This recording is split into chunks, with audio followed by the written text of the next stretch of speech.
All right. We'll go ahead and call the meeting of the Capital Funding Protection Committee for September 29, 2022 to order. Roll call, please. Devon Reese, Here. Charlene Bybee, Here. Paul Anderson, Bob Lucy, Janie Herman, Justin Ivory, Andrew Diss, Elise Bankowski, Chris Cobb, Here. and Dave Solaro. Here. All right, we've got a quorum, so we will go on to item 2.01's introduction and reappointment of myself, Dave Solaro, as the structural civil engineering representative, and Chris Cobb, new member Chris Cobb, as the public works construction representative. So welcome, Chris. Thank you, sir. Look forward to being here. Perfect. All right. With that, we will go on to item 2.02, which is a discussion of possible action to select a committee chair for the 2022-23 meeting year, effective July 1st, 2022, ending June 30th, 2023. I'll open it up for nominations. I think we're perfect where we are right now, Dave. And I will second that. There we go. That's how easy that is. Are there any other nominations for chair? All right, seeing none, go ahead and take a vote on that. All those, oh, sure, public comment. Is there any public comment on this item? No public comments. I forgot about that. I'll get that. All right, seeing none, all those in favor signify by saying aye. Aye. Aye. Any opposed? All right, carries unanimously. Item number 2.03 is a discussion and possible action to select a committee vice chair for the same period of time, July 1st, 2022 through June 30th, 2023. I'll go ahead and open it up for nominations. I think we're good where we are too, and I'd like to nominate Justin Ivory. All right. Is there any public comment on this? No public comment. All right, thank you very much. We have a motion and a second. All those in favor signify by saying aye. Aye. Any opposed? All right, carries unanimously. With that, we will go on to item 2.04, which is approval of the minutes of the June 2nd, 2022 meeting of the Capital Funding Protection Committee. I'll second that motion. Bybee. All right, so I've got a motion by Reese, a second by Bybee. Is there any public comment on this item? No public comments. All right, seeing none, all those in favor signify by saying aye. Aye. Any opposed? All right, carries unanimously. That takes us on to item 2.05, information and discussion on the anticipated cadence and workload for future meetings of the Capital Funding Protection Committee. Mr. Searcy. Hey, good afternoon, everyone. For the record, my name is Adam Searcy, Chief Operations Officer for the school district. Hey, thanks for burning through some of that busy work. A special thanks to Mr. Cobb for joining the team. You know, it's been a minute since we were together. In June, we approved the minutes, but since then, you know, have seen most of you and celebrated some ribbon cuttings in lieu of an August meeting. So some great progress over the summer, some really special achievements for our capital projects team, much of the work of which you guys all had a part in, you know, several years ago. But as we usually do, to try to keep everybody kind of on the same pacing and wavelength of what's upcoming, we have an informational item, really just a look ahead at where we're going and what we're hoping to talk about in upcoming meetings. So, you know, of course, today's agenda is before us, but looking ahead to our next regularly scheduled meeting in December, we will likely hear another update regarding the facility modernization plan. That's on our agenda for tonight, and we will be doing tremendous work over the interim period and likely have a very substantive update in December. Next on December's probable docket will include an update on the external review of agreed upon procedures, aka audit. Most of you remember initiating and approving allocation or funding budget for that. That solicitation is underway. We likely won't be completed with that work by December, but we'll be ready to give you an update on our progress in December. And then as usual, we'll present our annual accountability report as required by our bylaws. So that'll round out the end of the calendar year. looking ahead into 2023, you're going to see this update on the facilities modernization plan consistently as we, really roll up our sleeves and do some significant work over the next several meetings. And then you'll also see the item 3 on February, facility modernization plan, project-specific allocations related to this 5-year CIP. So, that's a nebulous placeholder for pending recommendations from the study should certain projects really rise up in priority or rise to the top of the list rather prominently. I'm just putting that out there that we may come with interim recommendations for initial funding on projects. So to be determined. Again, presentation of external audit likely to be concluded in February 2023. Again, that would be presented for your potential recommendation to the Board of Trustees. Moving into April and June, you'll see some of the traditional regular fiscal year work.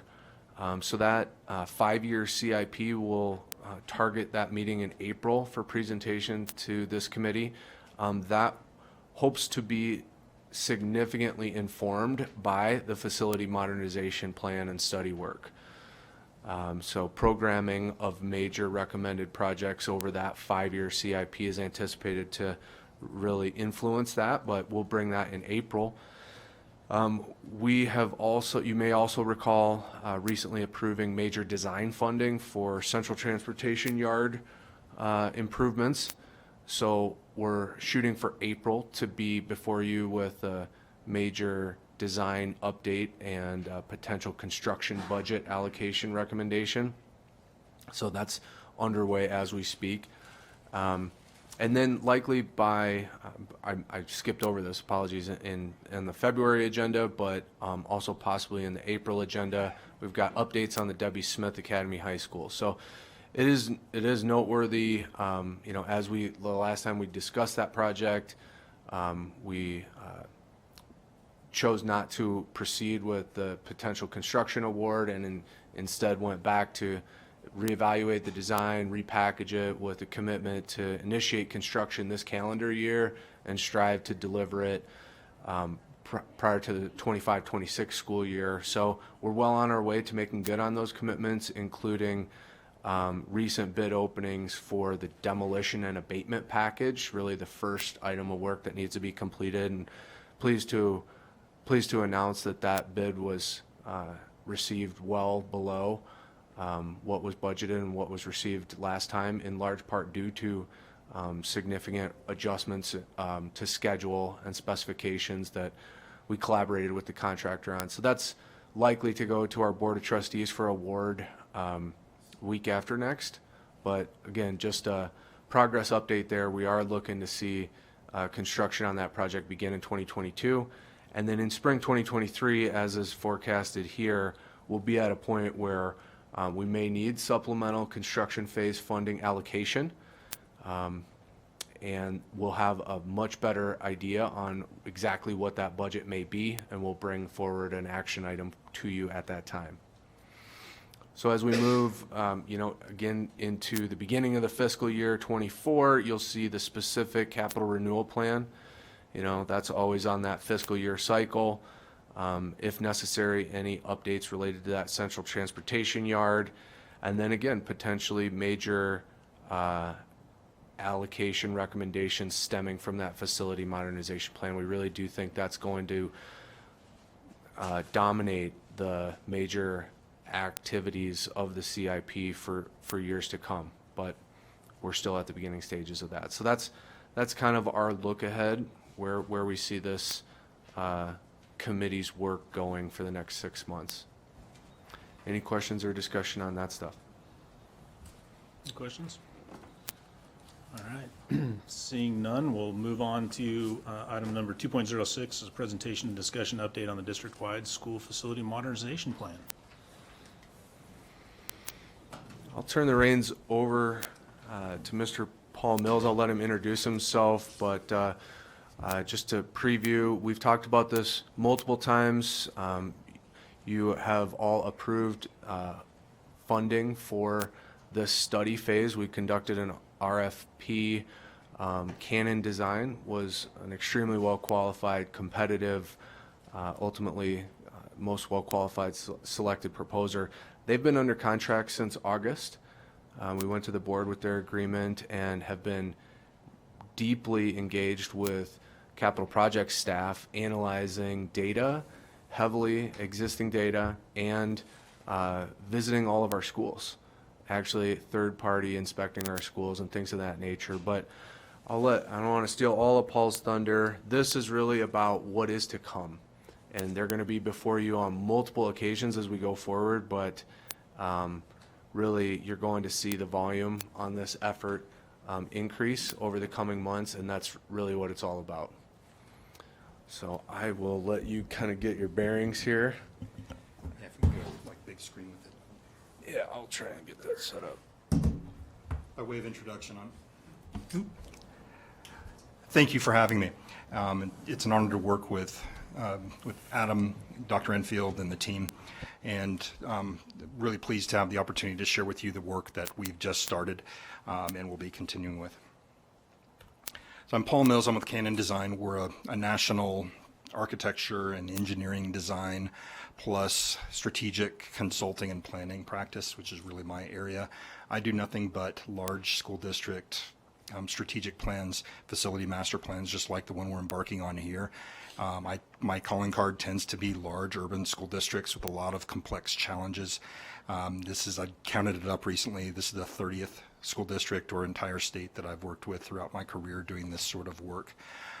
So I bring a lot of perspective from different jurisdictions all over the country. So today, just to give you a heads up, today's really informational in nature. You're going to get a lot of more detailed information later, but this is a heads up as to what we're embarking on. So first and foremost, I just want to make sure there's an understanding of what this FMP process looks like and feels like, and the timeline for it.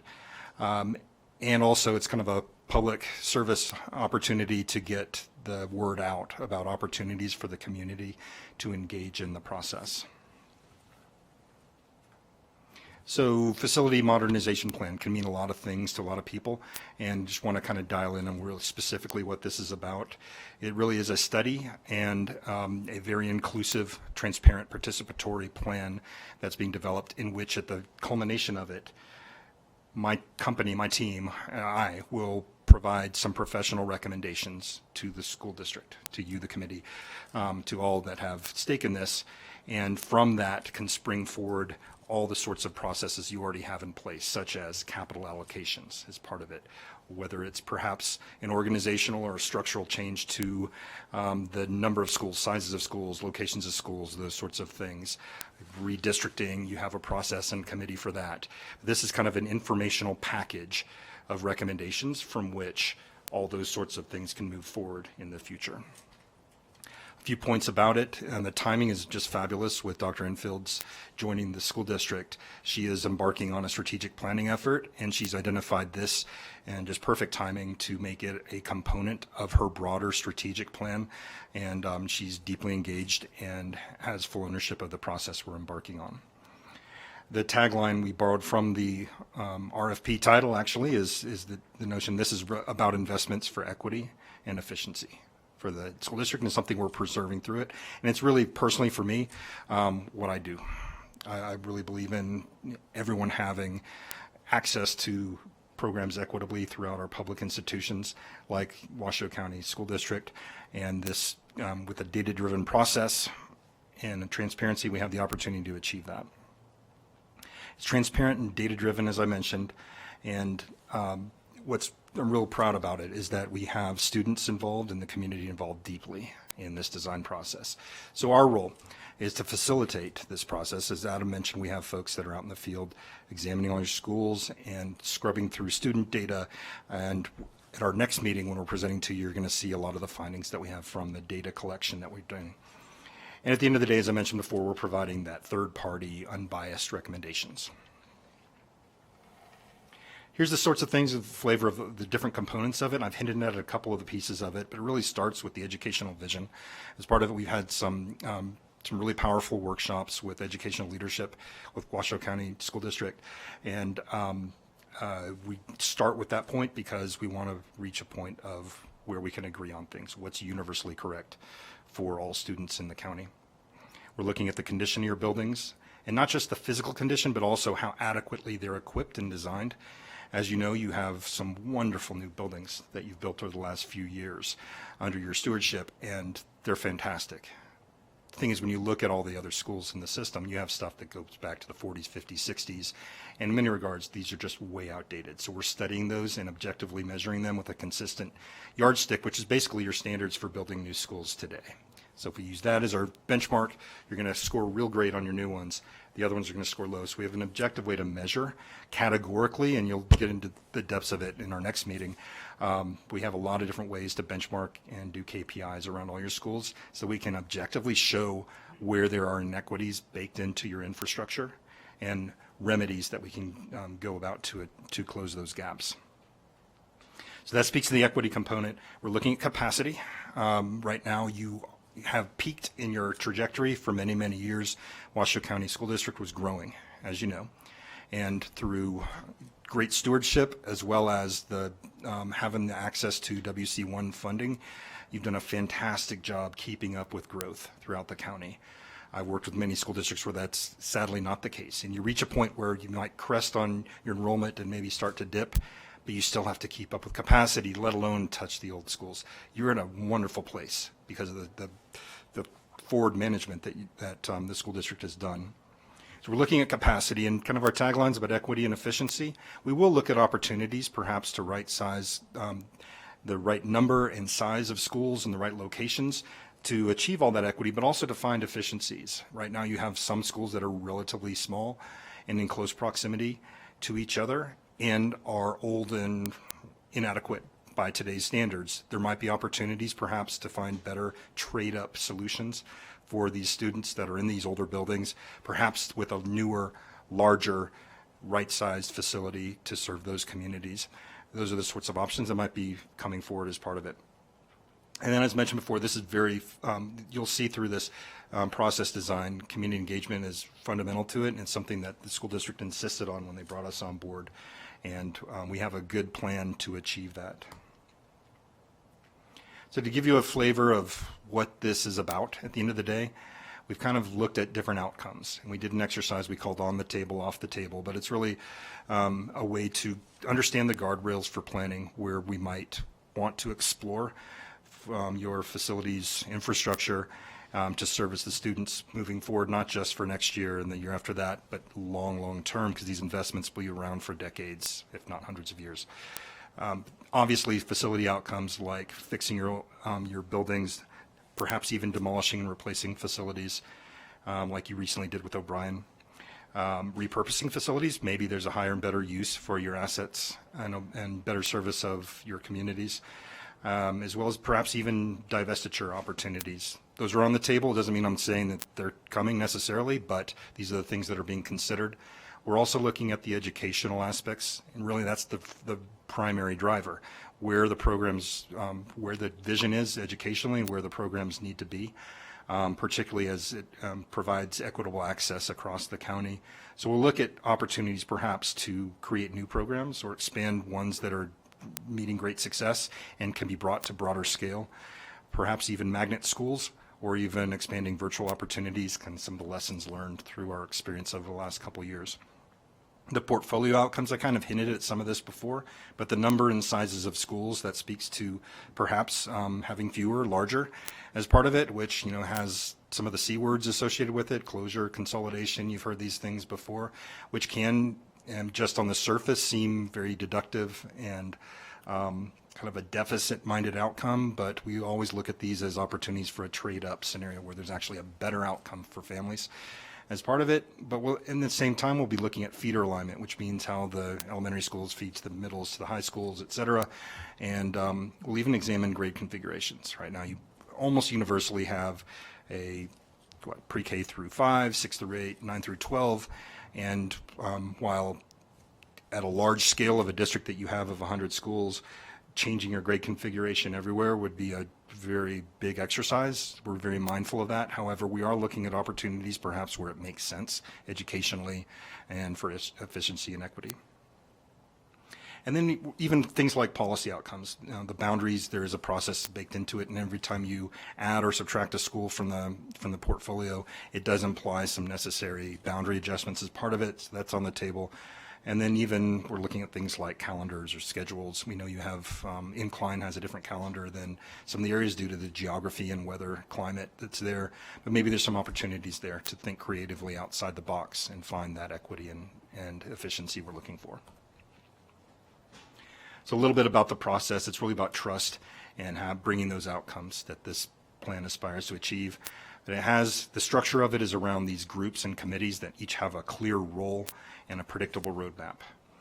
Now, this is sort of design work. I can speak to each and every step along the way and spend a lot of time through it. Happy to field questions about it, but let me just give you a sense of really what it's about. We're getting guidance from the executive leadership team. That's Dr. Enfield and her C-suite leaders. Just the very big picture guidance. But then we have two committees. If you picture a process like this as a partnership between the district and the community, what we've done is we can't possibly get everyone from the district or everyone from the community at the planning table together, so we have a representative committee for each. So the district planning group is representative of leadership of the district. It goes down a little bit deeper level to the more like operational director level folks or educational director level folks that are at the planning table. And their role is really to do the design thinking, to understand the data, and because they're so familiar with the aspects of the district, sit down and develop options with us. The Stakeholder Advisory Group is that other sister partner working group along with the district planning group. The SAG, or Stakeholder Advisory Committee, is comprised of students, parents, teachers, community members, principals. This really represents the user base of the school facilities themselves, and their role is to, because of their schedules and stuff, we schedule evening meetings, but their role is to see the data, see the options, and provide feedback and recommendations into it. They'll also help us design community surveys that go out, so they're kind of being the ambassadors out into the community, which tees up the red block there of community meetings. There's 3 rounds of community forums. We just concluded our first, which is really the one to start getting the information about the process. We are not deep into the work yet, but it's to make sure we don't have a situation where people just, well, I never heard about it and I missed the first one, so I can't really participate. That's not the way we operate. We want to make sure we make a big splash, and we've got a lot of great publicity happening with Michelle and others with the communications team that are just really helping out with this. So I'm going to rip through this real quick, but we start off, we're not talking about names of schools and numbers and stuff like that. It's really about values, right? With earnest intentions, we sit down and talk about the guiding principles that's going to guide this. That work is complete. Moving on to what's the step we're in the middle of collecting, that's data, right? We're still at the point of, okay, we know what we want, then let's look at what we have. So we're going to look closely at all the data, the facility conditions, the adequacy benchmarked across the county, as well as all the student data, looking at where students live versus where they attend, what kind of disparities exist among different subsets of the district, so that we can really go into the planning process with a clear vision of what design is, or excuse me, data is. And that's our next meeting with you, our presentation with you will be sharing the data that we've found. Then we get into the actual design thinking and planning process. And these stakeholders that are in those committees, they're active participants in it. It's not just a reaction to, here's a plan, what do you think? It's really presenting what the data are suggesting and eliciting ideas, putting them out on the table. We'll explore really all those items that are on the table list that we shared with you and see what opportunities are for already involved. And what that buys in is that, you know, how many times have you heard about a plan that affects you, but you didn't have a hand in designing it? Even if it's the best plan in the world, you might just not have that connection to it as if you actually had an open hand in it. So that's really the process of that design. And really, I want to strike the fact that we have students involved in it just really brings the power to it because they have the best perspectives. They will share things that will bring people to their knees in these meetings, and I like to say that they keep us adults on best behavior when we're doing this process.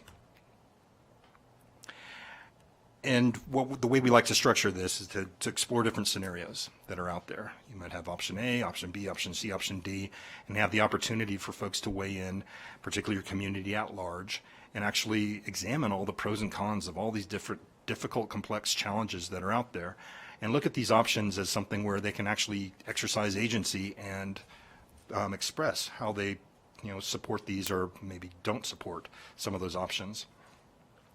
We're going to engage through multiple platforms. Of course, we'll leverage technology to its fullest, but understanding that that reaches, well, probably the majority of stakeholders, there are different folks that do not respond well to it or are just not available to it or don't have access. So we're working closely with Michelle and team to come up with a very tailored approach to make sure that we're not leaving marginalized voices. And kind of at the end, we usually have a celebration as part of the end of the process. Instead of just, thank you for all your time, we're moving forward with this plan, we want to make sure that everyone knows that, hey, we heard you. And there's an opportunity at the end to do kind of a regroup back and keep everyone informed as a debrief at the end. So I mentioned all the different committees. We have a timetable. Here's all the key dates that are part of it.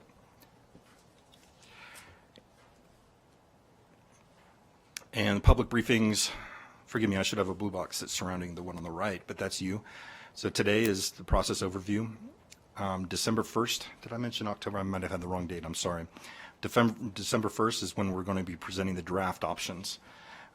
There will be data that's publicly available. We're presenting to the board in October, and you might want to keep your ears on about that. I'm sure working through Adam and Tammy, you can have this stuff made available too as well, the data that's underpinning those options. But it'll be those options A, B, C, D that are geographically spread on several slates of options that are out there for your interpretation. At that point in time, it's quite likely that there will be capital projects that are common denominators in every one of the scenarios that are kind of low dangling fruit or no-brainer type things. I don't want to make light of how serious and important these projects are, but there might be an opportunity there to launch those even earlier in the process, and we understand that there's capacity to do so. So we've pledged to make sure if there are those opportunities, we're going to identify those early. So December is probably that time frame. There will be certainly final recommendations that will be put forward in April, as Adam was mentioning. There might be even an earlier opportunity with some of this as well around the February timeframe.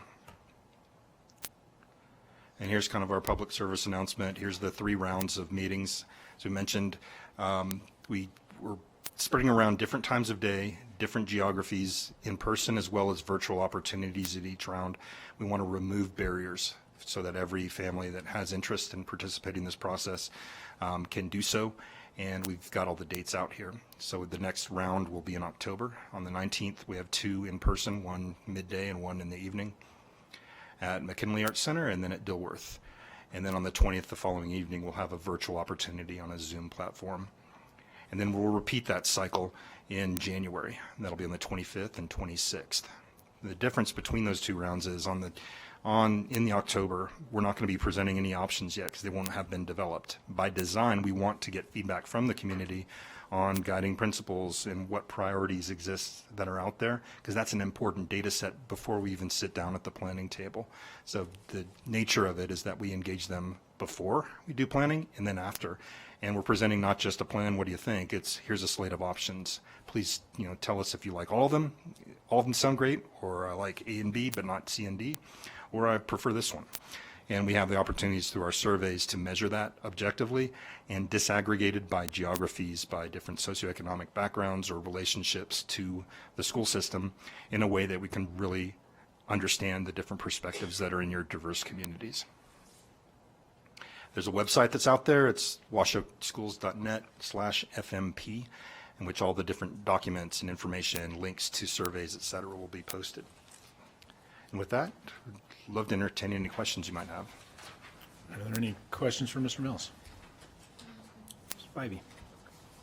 Yeah, I was wondering last week on your first community forum, what kind of attendance you got and kind of input that you received that night? Great question. The first one was the virtual opportunity. We had about 45 people log in to participate in that. And some very prescient questions. And a lot of people were asking questions about, hey, why don't teachers get paid more? And some stuff that was, not really in the camp of capital planning, as to be expected. And we just politely and professionally, tried to steer them towards people that could address those sorts of questions. But in general, very, very engaged people with smart questions. And then the in-person was actually a bolt-on agenda item to Dr. Enfield's town hall that she had at Desert Skies Middle School. And I would hazard a guess that we had, I did not count heads, but probably around 20 or 30 participants there, including there were some students in the room, some teachers, and family community members as well, and a lot of very passionate input to the superintendent's strategic plan efforts. And as far as the capital planning efforts, they got the message, got the dates, and are ready to go. Did I answer your question? Reese? Thank you, Chair Solero. Mr. Mills, thank you for being here. Devin Reese with the City of Reno. A couple of questions. First is, I want to understand more about your statement about the component related to equity. It seems to me that this is the overarching framework for the decisions that this body will have to make regarding this long-term planning. Because what I hear from constituents is really they are incredibly thrilled with the work that the school district is doing. The WC1 money is being used in a way that will be transformative across generations. And yet there is still this concern that a number of our schools are, neglected. And it's not by design, but those schools also happen to be in our poorest, most under resourced and utilized communities socioeconomically and the like. An example I'll give is Sparks High School. Fantastic school, really a beautiful school, but just does not have the same facilities and opportunities that our brand new Hug High School has. You just cannot compare the two. Right. And so ultimately is the goal of this undertaking really a focus on the equity component? I mean, how do we make sure that our students have equal opportunity and access to those opportunities? Because as far as I can tell, that would be the next sort of big dive for this community. So maybe speak to that, and then I have some other questions. Absolutely. So you put your finger really on the fundamental aspect of the way this process is designed. It is to start by collecting data and be able to objectively measure where those disparities exist. And we do it in a way where we have a 6 category and it's like 26 different subcategories that we can benchmark schools by, so we can see in terms of safety and security, or in terms of technology and furnishings, in terms of how well they support collaborative learning, all the sorts of things that are baked into your current design standards, and we're measuring all the schools against those. So we can see which ones float to the top of highest priority in terms of how far they are from the standards of today. As well as identifying the sorts of improvements that could be made to the existing facilities, whether it's through renovation and addition or selective demolition and rebuilding, to cure those aspects. I think also I want to make sure that it's not just the schools that we're contemplating. For example, this facility that we're in today, the greenhouse. This is a facility that has long outlived its useful life. They have held it together the best they can, but it is not really functional for the high-level work that goes on here.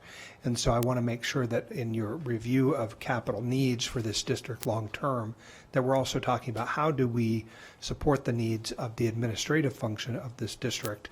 I suppose it would extend to the corp yard for buses, right? I mean, there are other aspects beyond just schools. So I want to make sure that that is also a component of the work that you are set to do. If I could just clarify, excuse me, Paul, Adam Searcy for the record. Technically, schools, existing school facilities only are a part of Cannon's scope, and the central services facilities, such as this admin building, transportation yards, et cetera, are being studied, but not as a part of their scope. I hear about that almost weekly, so it is very much on our radar, but just point of clarification, not a part of this engagement per se. What about where they overlap, right? So one of the concepts that I have heard and again, I'm a product of Washoe County Schools. My children attended Washoe County Schools, and I intend to leave the school district better through the work on this body. I hear at times like Worcester High School is a high school which is, it needs some love, needs some attention. But I've also heard people talk over the years about maybe repurposing the land there to make it a more of the administrative side of the school district. Maybe it's just wishful thinking.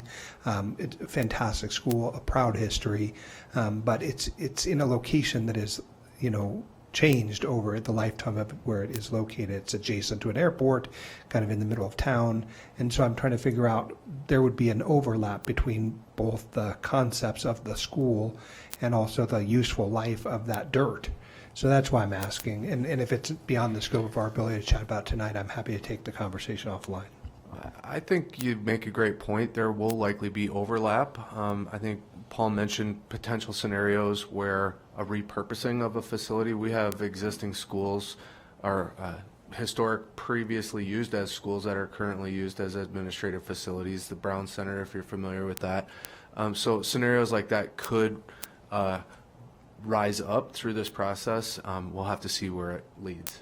Yeah, I would just add that we don't put blinders on to your needs as an organization, as an operation.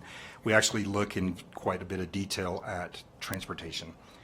We have a GIS analyst on our team that's looking at all the routes and student transportation issues, and we explore when we propose some sort of change to your portfolio what the transportation impact would be in terms of cost, in terms of time, in terms of carbon footprint. We can look at all different ways. So we look deep into that. What's not in our scope is to do interviews with your organizational units and determine kind of a workplace strategy. We do have folks that do that, and I would bring them in if needed. But to really design what is an optimal setup for infrastructure for your operational unit, that's really kind of a more detailed level of analysis that's really not component of our scope. Well, Mr. Searcy raised a good point about Brown Elementary School, Huffaker. I understood at one point in time that the prior Hug High School would be built in such a way that it would have capacity for a larger school board facility. Do you see what I'm saying? That there are overlaps. Yeah. As long as they're being thought about, I'm happy with that.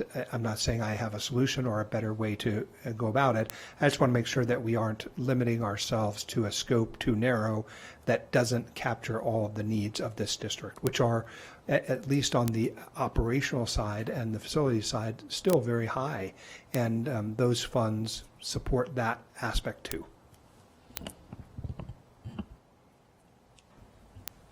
Let's start with Mr. Anderson. Just have a question.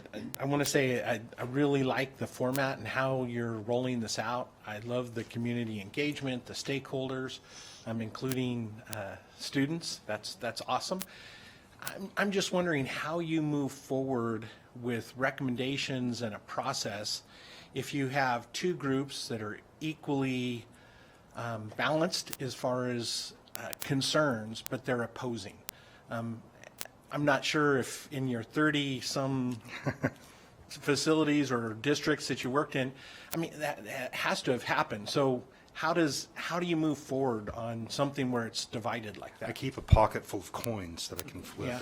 Just kidding. Heads, got it. These are complex challenges that are out there, and the solutions are very seldom simple as part of it. There's a lot of different dimensions to it, and we take into account a lot of different data to make these sorts of decisions. There's pros and cons along the line. By having these working group structures that we have that are weighing into it, we use a lot of facilitated workshop dialogues and activities to try to build consensus the best we can. I've never seen a case where I had just a completely polarized scenario where it was night and day were the only ways to do it and no place for compromise in the middle. Not to say that it might not happen here, but if we get to that point, I'm confident that we'll reach some sort of common ground and compromise. Mr. Ivory? My question, it kind of falls in line because, you know, I don't know, sometimes I like to just leap ahead and let's work this backwards maybe. And how do we prevent the stakeholder meetings, the public meetings, from being overrun by, you know, a group of people, right, that want to just fill a room and say, this is the most important thing, which is their thing, right? So I'm assuming that at the end of the day, what's going to really drive the decision is going to be the data. It is, and the survey information and feedback are way heavily into it in the way we document all the proceedings. You'll see this when we get deeper into the options, but how we lay it out. We have a place where we can see in a matrix format all the different options, all the different pros and cons, the relative costs, both operationally and one-time costs, as well as the perspectives of stakeholders. And I show it in two different ways, one that's for everybody and the one that's for the people directly affected by it. And you can really see on one page where everything is, and it's a helpful tool to be able to get to it. I don't do open mic nights in my community forums.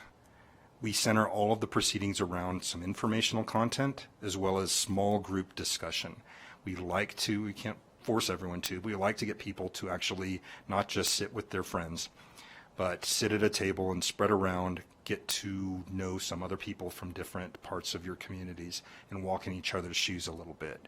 Share those ideas, find basis where you know what, we agree on a lot of stuff.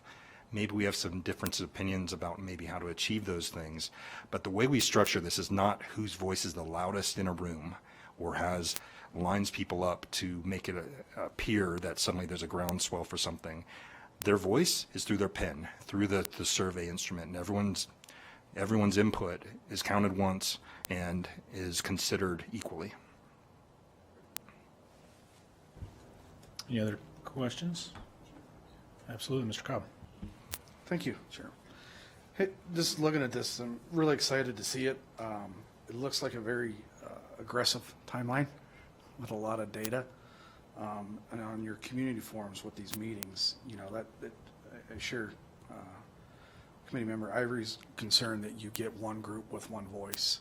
So I think part of it, my question is that it sounds like there will also be a survey that is sent out just with, you know, only having 3 meetings for community priorities. I just want to make sure we're able to reach enough, get a big enough sample that you're getting information back. I guess that was it. Do you have an idea, knowing, what are we, 60, what did we get with students now, population 68, something, 62? So just wondering, making sure you get a right sample size, not only from your students, but your parents. No, I'd love your question. Really get into one of my favorite subjects, is about how we design this process in a way we actually can get a meaningful perspective. The way we have 2 rounds of surveys as part of it, and they're very intentionally designed with different components. One is to solicit from everyone their core values, where their priorities are, what sorts of decision-making criteria ought to be used before we even name a single school. That's the first one. The second one is about those specific options. So it's like in the Sparks area for elementary schools, we have options A, B, C, and D. And, you know, Likert scale sort of thing: oppose, strongly oppose, neutral, you know, support, strongly support. And then we ask everyone participating in the surveys to volunteer, that it's not required, to volunteer any sort of geographical or socioeconomic relationship to the district, whether you're an employee, a teacher, student, parent, community member, et cetera, so that we can then cross-tabulate all the different findings by those groups and affinities to schools, so that we can actually see if there's a difference between everyone at large versus the people actually directly affected by things. Again, one other point that I was going to follow up on as part of the best practice we bring is, by virtue of using this electronic format with some fallback hard copy inputs, that we can take a snapshot and look at the data. We'll have this dashboard be very publicly available. I'll show you examples from other clients we've recently done. we can show how proportional the sorts of response rates are to your actual student body and your community.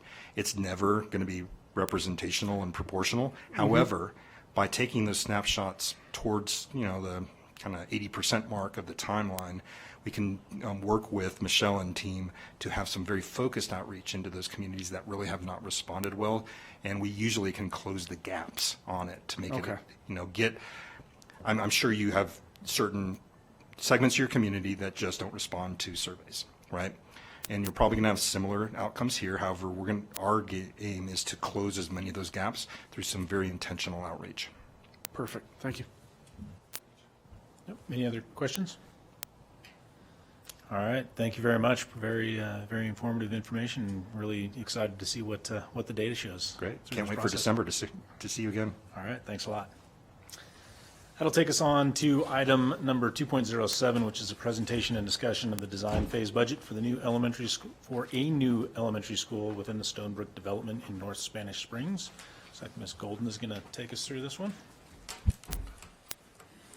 Hi, everybody. It's been a while since I've been here, so I'm glad to be back presenting in front of you. Presenting the Stonebrook Elementary Area School for design phase funding today. Just gonna wiggle this over here. Thank you. I'm gonna start talking about the growth and overcrowding that we're seeing in North Spanish Springs, which is the main driver for our proposal today. So John C. Bohatch Middle School or Elementary School was opened in 2020. And we have since installed 2 portable classrooms at that site this summer to accommodate the growth in that area. And we do anticipate the need to install 2 more portables next summer. Currently, the capacity of that school is about 700 students, and they are at 805 students. And we are anticipating seeing in year 2026 and 27, 976 students at that school. So this is a zoning boundary map, and the red star right in the middle shows where we're proposing to build the Stonebrook Elementary School. It will relieve Bohatch and some of the other surrounding elementary schools. But we are proposing today only to go into design phase. We do propose to reevaluate the enrollment in a year from now with this committee and the board and make the determination at that time whether or not to bid and construct. So it's very similar to the process that we went through for our Rio Wrangler School. We went through design phase in 2019. 2020, we revisited the enrollment with this group and the board, and it was decided that we would not move forward at that time with bidding and construction, so we put it off a year. So ultimately, that school is now under construction and should be open in 2023. But so for this school, the earliest relief possible that we would see is opening in 25-26 school year. And with approval of the committee and the board, we would start the zoning process after approval of the school.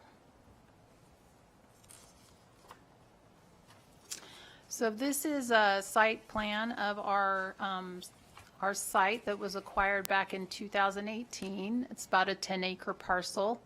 It was acquired from Whites Creek's LLC for $2 million. And this developer will provide our utility infrastructure for the school. It's about 2 blocks east of Pyramid Highway. So this is a conceptual plan of our school on the site. It is adjacent to a regional park trail system, also just north of Andelin Farms, and it does have really good bike and pedestrian access for the school. So our design phase funding request today is $3 million. On the left-hand side here, I've listed all of the services that are typical in our design phase for the new schools. I did want to just note that, 90% of the services you see on that left-hand side really are variable to the site. So even though this is a prototype design building, the majority of the services that you do see here are variable to the particular site. I've listed the historical design phase cost for this prototype school that we've seen over the past few years since we've started using this prototype. So the fee currently for this school is commensurate with the fees that we've seen previously. We do always include a contingency, for unforeseen design costs that may arise during design. A good example of that is Rio Wrangler. We went forward with our geothermal test drilling and our geotech investigations, and after that was done, the ground temperature there was just like way too warm for the geothermal system, and so we ended up having to install a chiller.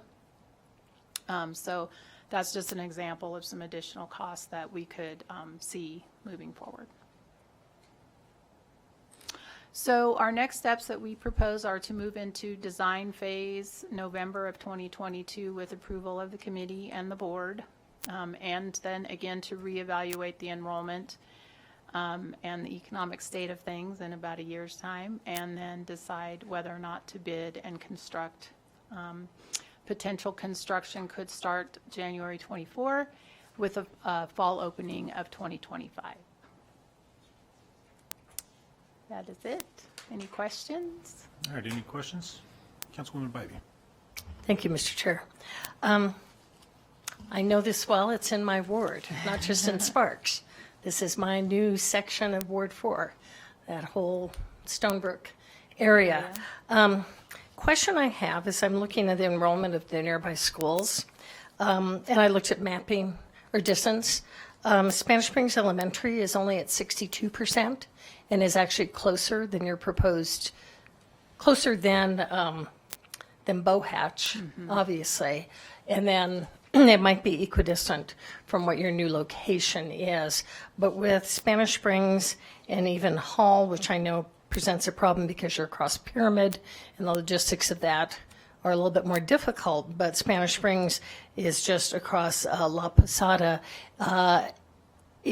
If these numbers stay low, it's kind of hard to rationalize if we've got schools at 60%, not trying to rezone and shift students to one of the smaller school or smaller population schools and building again, because obviously fiscally, we've done a good job. Everything's come in on time and under budget until we got to Debbie Smith. And of course, I'm looking at the Debbie Smith project that I want to see moving, and we need the money to do that. So I guess in my mind, and you won't know till next year when you do your, when you look at what the enrollment is next fall at all the schools, we'll give you a better picture. But is this something that on this timeline really will we wait to make that decision till then? And I guess my bottom line question is, why are we not looking at Spanish Springs Elementary? Thank you. So rezoning is definitely a possibility, right? But it is very complex. It would be a very complex rezoning. We would need to be relocating between 276 to 300 students total, in order to not have kids sitting in a mobile. Right. And so, and as you mentioned, the physical barrier of Pyramid is an issue, especially getting kids over to Hall or Taylor. Spanish Springs is an option. After looking at our demographics, I mean, geographically, the number of kids that could potentially move to Spanish Springs actually is about 80 kids. So we're still really short of being able to provide the movement of all the kids that we need to move. So there's pockets of kids sort of around the Bohatch perimeter that we could move to about 4 schools. It would involve about a 4-school rezoning. And so, ultimately, we think it's better to do one big comprehensive rezoning that's related to this school versus doing multiple rezones when we know that this school will be needed eventually. It's not a matter of if. Probably it's more a matter of when, and we know that rezoning is difficult. But again, rezoning, it is an option, and that area I think is, a little bit more urban. Kids are a bit more spread out, so it's a little bit more of them to travel to get to these other schools. if I that guess helps. well, it does. And I've been through rezoning when Mendive was open.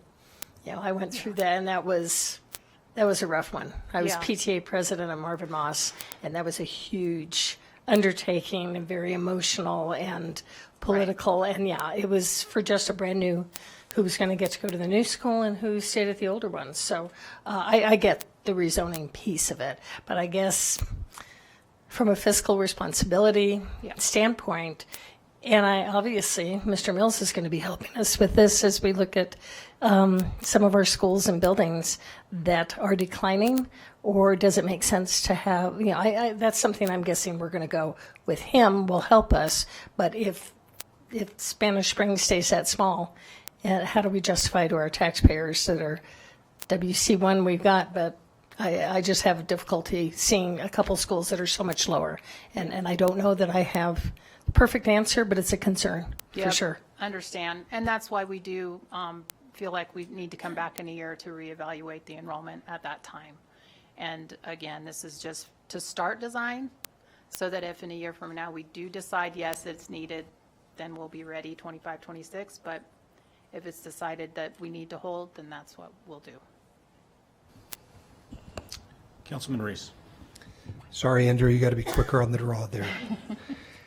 I have to respectfully disagree with my colleague from Sparks. We don't do that often because we're very close. But the reality is that I'm disappointed by the timeline in the other direction. I'm someone who believes that we should be building and constructing the schools that we said we would build with these dollars on a critical path that allows for us to make sure that we don't have to add 4 portables to a brand new elementary school. And it's not an exact science. I know that you all are balancing numbers and when people move into an area and move out of an area, and it's always changing, so you don't have a crystal ball any better than I do. But we know this is an area where growth is occurring. We know that the city of Sparks has an ambitious plan under the Mayor Lawson's plan for growth as a trajectory for the Sparks region under the Public Lands Bill. And so for my part, things do not get cheaper as we get further down the road. And so I would like us to certainly approve this funding request tonight. But I also want us to be very purposeful. The taxpayers expect us to build a first-class school district. The taxpayers understand that this body has been fiscally conservative in every way and has had check-ins and checkpoints along the route. And, one of the presentations tonight said promises kept, promises made, promises kept. And that's really the same critical path that we have to continue down. Where I will agree with the Mayor Pro Tem from Sparks is that, the Debbie Smith High School path for its, opening and renovation and all of those efforts, that should be back front and center. Unfortunately, I was not here when those decisions were made. It was one of the few meetings of this body that I missed.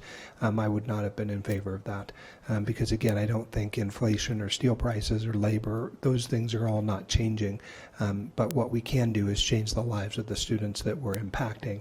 And certainly both of those communities, both the Sparks community where this elementary school would be located and the Debbie Smith CTE Academy will have the opportunity to do that. So yes, super happy to support the funding request tonight.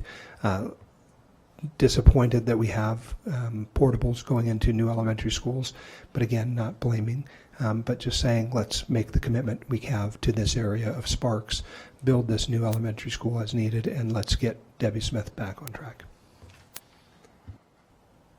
Mr. Diss. Thank you, Mr. Chairman. You guys know how I feel about portables. If there's a single portable left when I'm done serving on this committee, I will feel like I have failed. So just going to remind you all of that.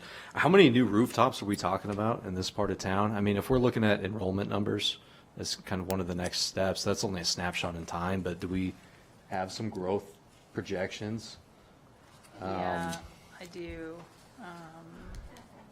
They're in my paper here. So there's a number of developments. So in the Bow Hatch area, We're looking at 2,200 single-family, 1,700 multifamily. In the Hall area, 4,500 single-family, 132 multifamily. Okay. Sepulveda, 32, Spanish Springs, none. Taylor, 1,221. Total all schools, 9,900 units. Okay. Thank you. Mr. Ivory. Thank you. Just so I can get maybe a better understanding, what's the magic percentage number that we want our elementary school capacity to be?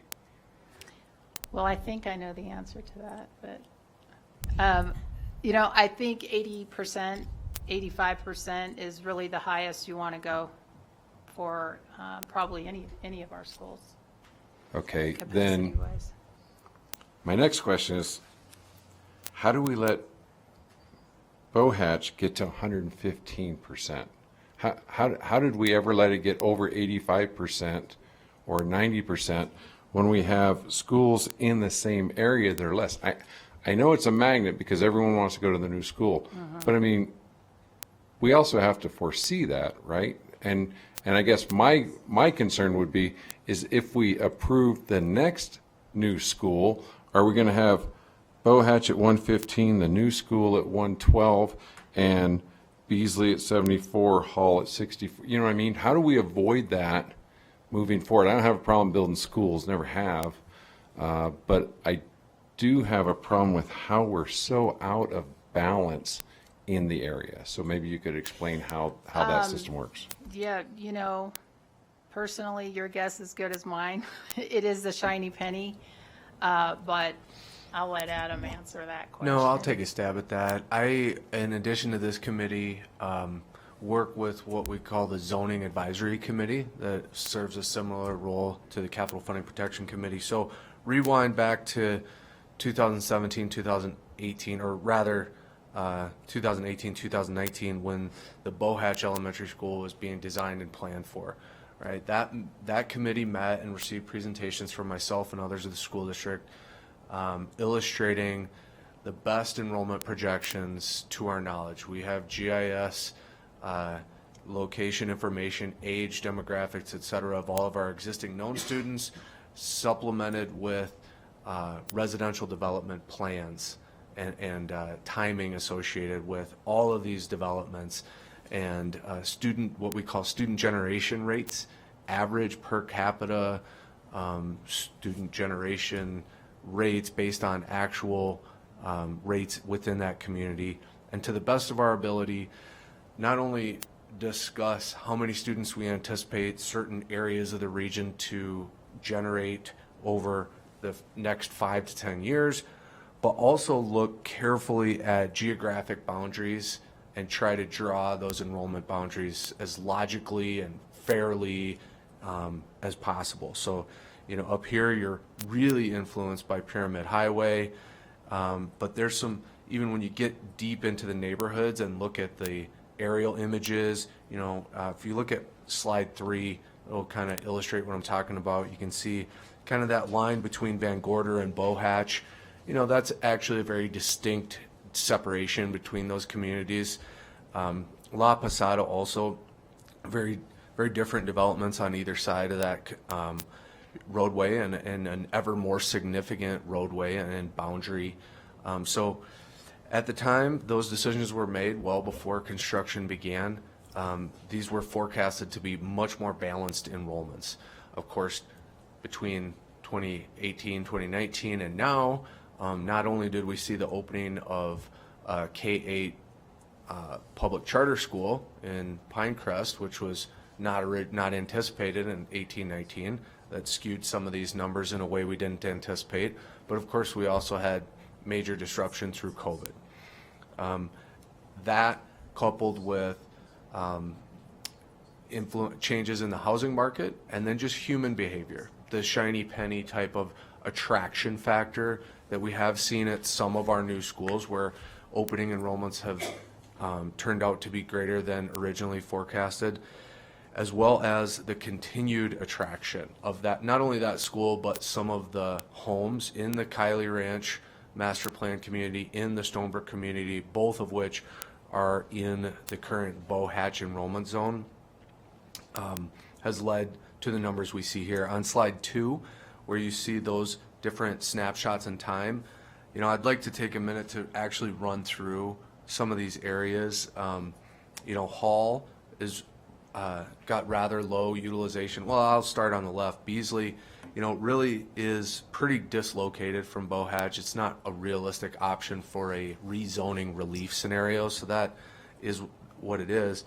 Hall, on the other side of Pyramid, also not really a viable relief option, and Hall has all of 5 Ridges within it. That's going to start developing or generating students really before the end of next school year. So that really needs to be ready to absorb significant additional students in the coming years.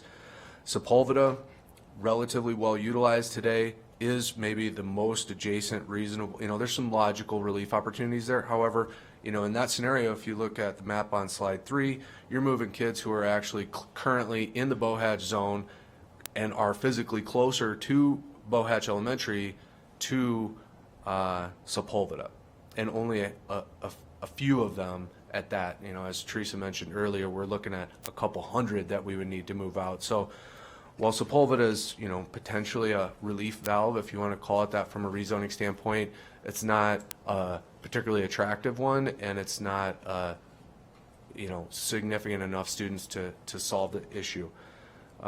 Continuing on, Spanish Springs, you know, again, it's an option. Probably wouldn't get us there entirely by itself. La Posada is an ever more significant geographic boundary area, and what the map on slide 3 doesn't really show is that to the north of the Spanish Springs Elementary School, that zone caps out, and Taylor's zone actually spans across Pyramid. And so some of those, I don't know, Saddlehorn is up there, or not Saddlehorn, what's it called? Anyway, but the future Harris Ranch and whatnot, that's actually in Taylor's zone. So you can see Taylor where it's at, but as those communities develop, it's likely, in fact, that Spanish Springs will need to be the relief valve for Taylor, if that makes sense. You guys know the geography up there. Are my hand gestures making sense to you? All right. So, sometimes I talk with my hands a little bit. That's the logic there. I don't know that slide 2 tells that story adequately, so I apologize for that. And then, of course, Van Gorder, you know, it's a pretty tight little enrollment zone. We have looked at that really closely. There's not a lot of good options to modify that enrollment zone, and it's right at or near its sweet spot, so to speak, from an enrollment utilization standpoint. I genuinely appreciate the comment. I had kind of those concerns looking at this graphic earlier, and we were kind of prepared to discuss this.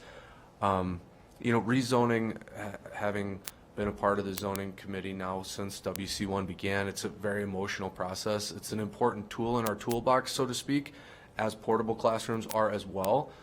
But it's always a careful process as to which tool we avail ourselves of in which situation. So knowing everything I just went through, knowing the certain imminent continued growth in this region, for better or worse, availing ourselves of the short-term solution in terms of portables, our best estimates, our best projections possible, not always nailing it right on the money. We need some portables for a few school years. These portable classrooms are equipped identically to the classrooms inside of the schools, so that's not nothing.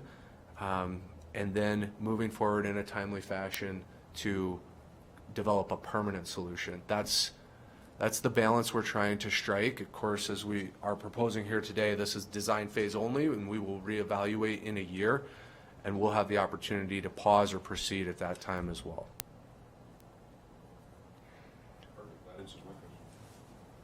Any other questions? I would agree with Mr. Ivory, and especially since Councilman Anderson and I know that every single project that comes before our city council, and I'm sure Reno gets the same, we have the impact, the school district impact. So we say, 25 elementary school, 8 middle school, 4 high school. whatever the numbers that we anticipate the demographics of every housing project that comes before us, we get those exact. They aren't exact. They're estimates of what we think. And obviously, sometimes those are not correct. And someone moves in, with either more kids or, we are seeing a lot more of, and I see this as I walk neighborhoods. We've got a lot of multi-generational and combined families because of the economy. So all of a sudden, we're seeing maybe 2 households that are living in one of these nice big houses just because of the cost for everyone and kind of combined households, and that's not factored in. But it is frustrating. I agree with Mr. Ivory. I mean, we're only 2 years in.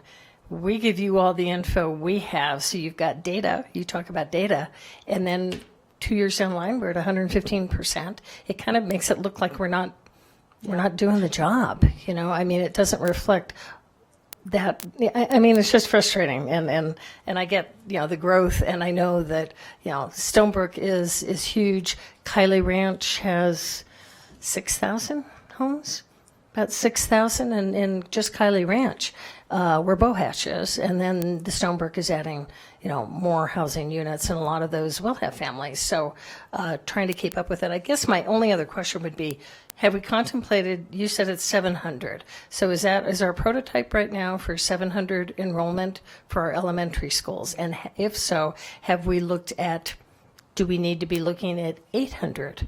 I know my kids went to Marvin Moss and then to Bud Beasley when it opened, and both of those are brand new schools that Beasley opened 3 years later, and we were overcrowded on both of them pretty quickly, and up to over 900 kids in both of those schools at one time, and then Moss is down again. So is that something that is an option? Do we need to build them a little bit bigger so they would hold the capacity? And maybe can you change it by where it's located, where there's a more intense housing component that would need, like this neighborhoods, compared to other parts of town that don't have as many families with children, that maybe the 700 would be fine? I don't know if that's an option or not. I'm going to take that. Sure. Ultimately, it originates at our educational specifications on which and just to clarify, this proposed school would be of the same design as Bohatch, for example. That 700 capacity historical or recent history has been determined to be at or near that sweet spot as far as large enough to be efficient for the district from an overhead standpoint, but not so large as it really begins to deteriorate that neighborhood environment for an elementary school age type of student. I think it'll be really interesting through the facilities modernization study when we see some of the older schools that maybe have a maximum capacity of 400 or 500 students, and in many cases actually are far more underutilized than these are. He mentioned a trade-up scenario where we might be able to perhaps construct a school of this nature and perhaps combine the majority of 2 enrollment zones that currently are underutilized older elementary schools. That's an aside, though. I mean, in theory, we could add classrooms, permanent classrooms, to this particular prototype, but fundamentally it's believed to be undesirable from a K-5 type of school environment to have upwards of 1,000 kids intended to be at a school. That's not what the district aspires to. Any other questions? Bunkowski. When you guys provide the enrollment projections, can you also provide us some information on variances? I know my kids actually go to Van Gorder, so we got out of the mobiles, which has been phenomenal because no running water out there during COVID was not ideal. But I do know there's a lot of students on variances, and so I'm wondering if Bohatch is over as part of that as well. And where are these students coming from, if so? Absolutely. We can do. We have that information. So. All right. Any other questions on this item? Seeing none, thank you very much. Appreciate it. With that, we will move on to item 2.08, which is the presentation, discussion, and possible action to recommend approval of $3 million to the 2022-2023 A Major Projects Program for projects throughout the district. Mr. Searcy. Thank you, Chair Solero. So as always, or as typical, but for our newest members, we'll kind of give an overview of this format. It's important, I think, and noteworthy to recognize that this is the list of projects that were included in the 2016 ballot initiative WC1 with a couple of asterisk additions. The lavender column there, total allocated, represents the total budgets which have been approved over the years associated with each line item. And the total committed far right-hand column represents the, as of September 15th, total amounts which have actually been committed towards contracts of various natures associated with these projects. So you can see some recent developments since our last meeting, perhaps most noteworthy, the core school investments line item here, where back in June you approved an additional budget allocation, and since then we have committed to the professional services contract with Canon Design that we heard the work in progress from, et cetera. So that's really just the format of this spreadsheet, but you know, the item before us was for information only, to inform the recommendation here before the committee to approve a $3.0 million design phase funding request for the new elementary school in the Stonebrook area. And that's the extent of this item. All right, are there any questions for Mr. Searcy? Mr. Reese? Move to approve staff recommendation for the approval of $3 million on the 2022-2023 Major Projects Program through the district as identified in Attachment A regarding the Stonebrook Area Elementary School design proposal. I'll second the motion. Bybee. I have a motion by Reese, a second by Bybee. Is there any public comment on this item? No public comment. All right. And then can I just get a clarification? Is it also to forward the recommendation to the Board of Trustees? Yes. If we could just clarify that for the record, for the motion. I'll amend my motion and see if the seconder is also willing to amend it to include the recommendation that we forward this approval to the Board of Trustees for their approval. I agree. All right, we have a motion and a second. Is there any further comment? Seeing none, all those in favor signify by saying aye. Aye. Any opposed? Passes unanimously. That takes us on to item 3.01, closing public comment. Is there any public comment? There's no public comment. All right, moving on to 3.02. Our next meeting will be December 2nd, 2022. December 1st. Or sorry, December 1st, whatever, you know. Thank you very much for that. December 1st, 2022. And that takes us on to meeting, our 3.03. This meeting is adjourned.